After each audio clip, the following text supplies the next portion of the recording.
Welcome to the Nichols Tax Update podcast for September 7th, 2020. This program is produced to provide current information about developments in United States tax law, cases, rulings, IRS pronouncements, and expert comments on hot topics.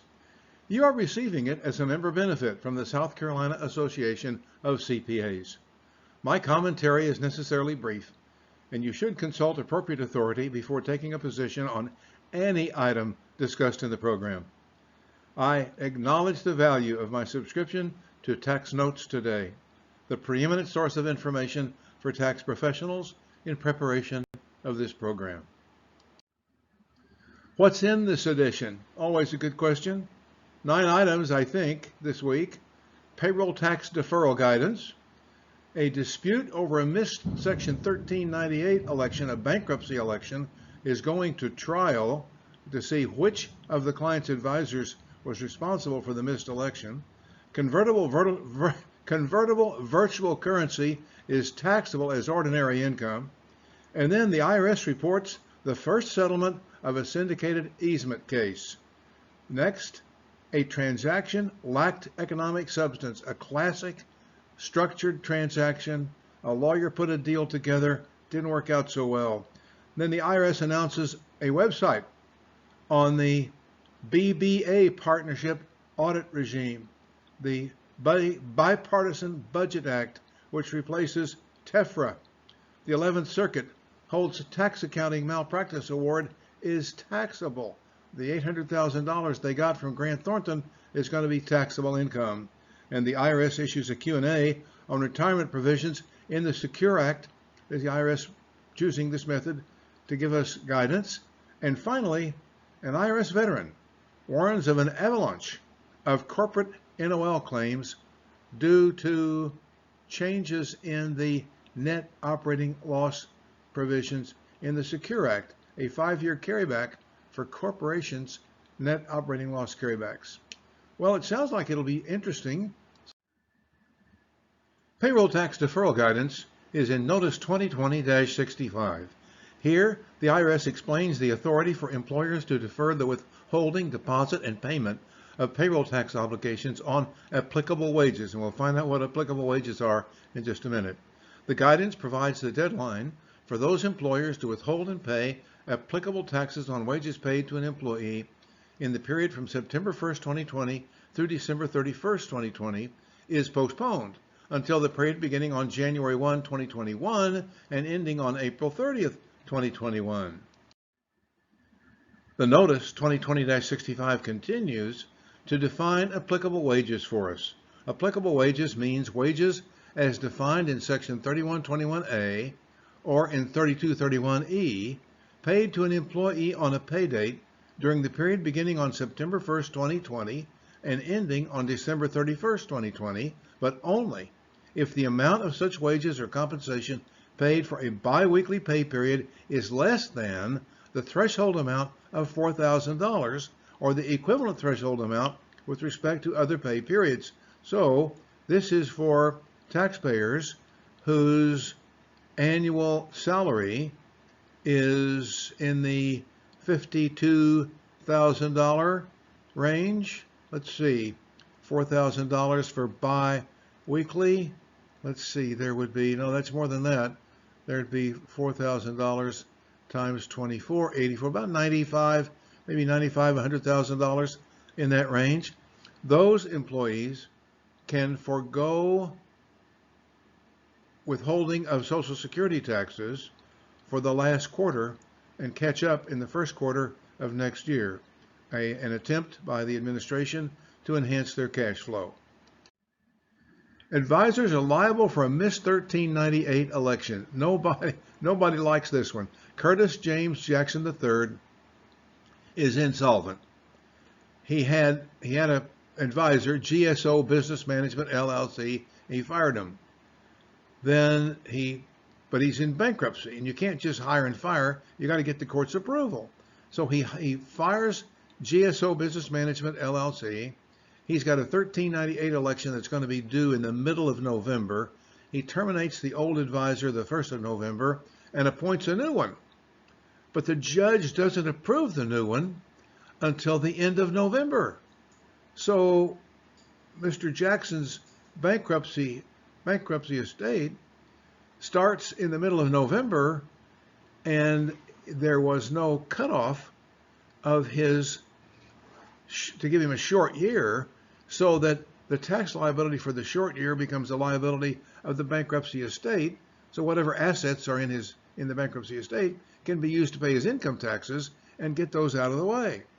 The change of advisors occurred in the same month the Section 1398 election was due, and neither the old nor the new advisor advised the taxpayer to make the election, which would have caused thousands of dollars to be a liability of his bankruptcy estate, thereby using estate assets to pay income tax liability with those available assets. The old advisor terminated November 1st, and the new advisor appointed on that date, but was not confirmed by the court until weeks later, after the date for filing the election had passed. Whose fault is that? Well, the court's going to try to sort that out. This is going to trial. I'm not sure that we always need to go to trial, but this may be something that they can't work out any other way.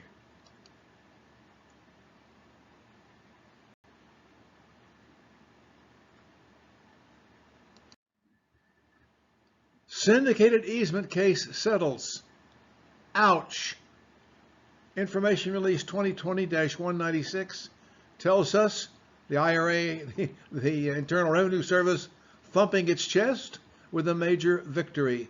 Cole Property Holdings Partners agreed to a disallowance of the entire $155 million charitable contribution deduction the partnership had claimed in 2013 for donating an easement over land in Tennessee. The investor partners were allowed to deduct only their out-of-pocket costs.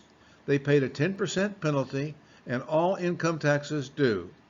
The promoter partner was denied any deduction, paid a 40% penalty and all income taxes due, and here's the hook. Here's the hammer, the hook, the hard part. All the parties were required to pay all amounts due before the IRS accepted the settlement. Next, we have a transaction that lacked economic substance. Absolutely classic. Sean Dakeman, a prosperous engineer, made good money down in Texas. He made so much good money that he attracted the attention of financial planners who were going to help him make his tax liability go away. Turns out that Mr. and Mrs. Dykeman are not entitled to claim a loss of $2.1 million based solely on the decline in value of partnership interests distributed from an S corporation in an engineered lack of control transaction. Here's how the deal went down. Assets were contributed to the corporation. Then an LLC organized by the corporation was funded with all of those assets. Now you have an S corporation as the sole member of a limited liability company.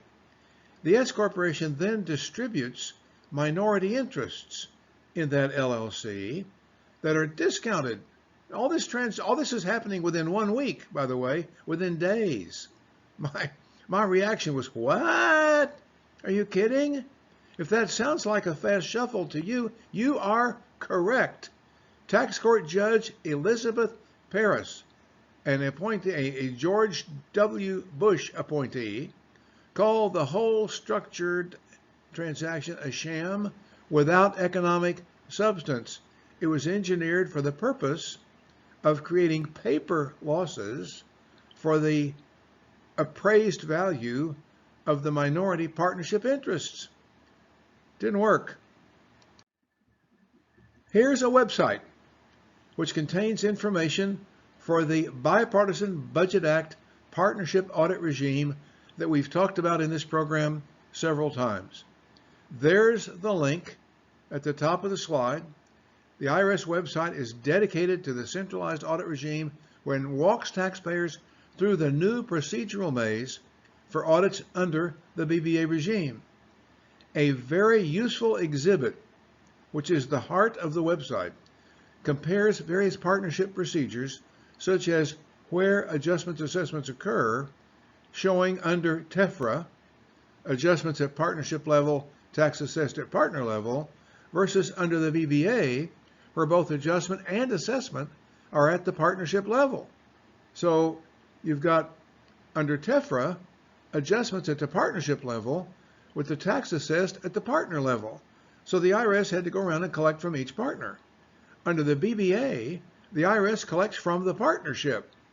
That is, the partnership pays any deficiencies. But wait a second. What if I was a partner then, but I'm not a partner now? Or I'm a partner now, but I wasn't a partner then? This is going to require new attention to the possibilities of an income tax audit after a partner has sold her interest. So in advising our clients on the purchase and sale of partnership interests, we need to make sure that the potential liability of a which is attributable to a partnership interest but paid by the partnership is addressed in any such documentation. Tax advice malpractice award is taxable. Joseph McKinney, down on the 11th Circuit, Florida taxpayer, made a lot of money, tried to shelter it, went to Grant Thornton, back in the heyday of tax shelters when Grant Thornton was playing fast and loose with tax advice.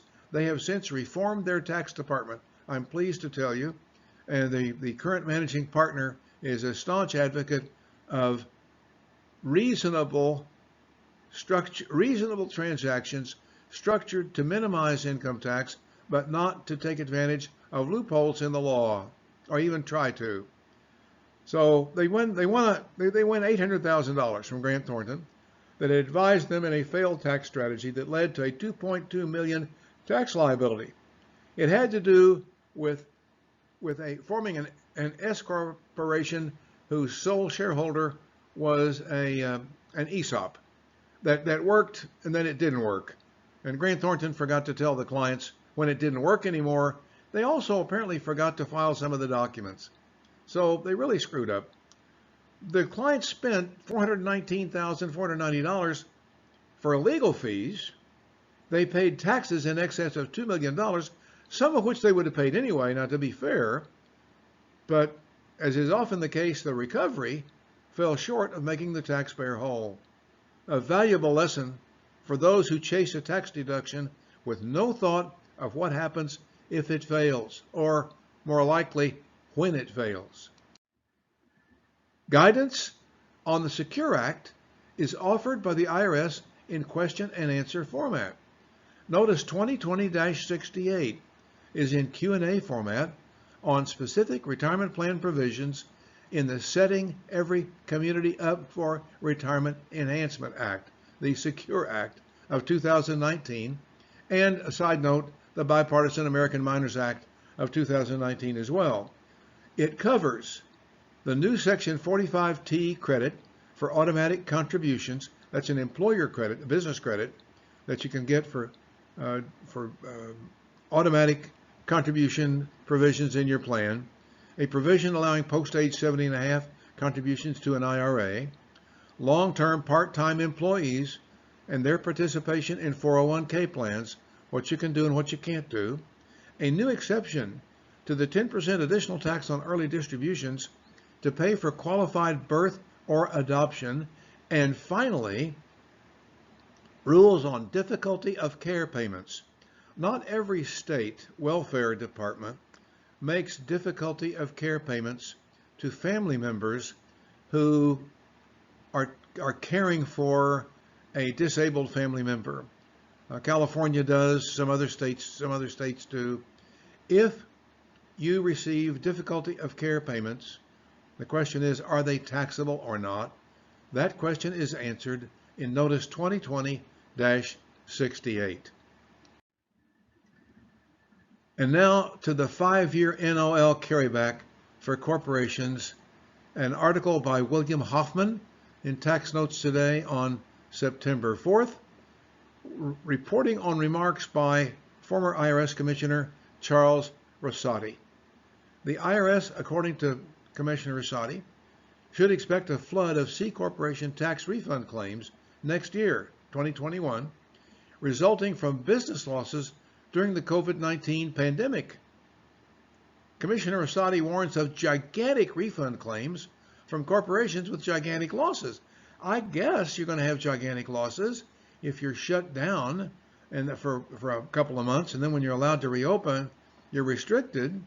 He went on to suggest that the IRS and the government could enhance their revenue with third-party income reporting and withholding, an idea that's been floating around for a while, that the payor of funds that will be reported on a 1099 should withhold. There should be a standard withholding percentage on payments to an independent contractor.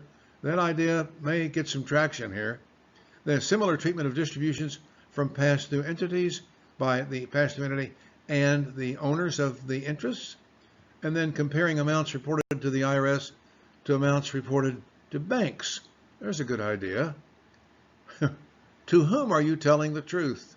Well, folks, as usual, it's been real. It's been a great time, great week. We'll look forward to seeing you again next week. Meanwhile, stay safe.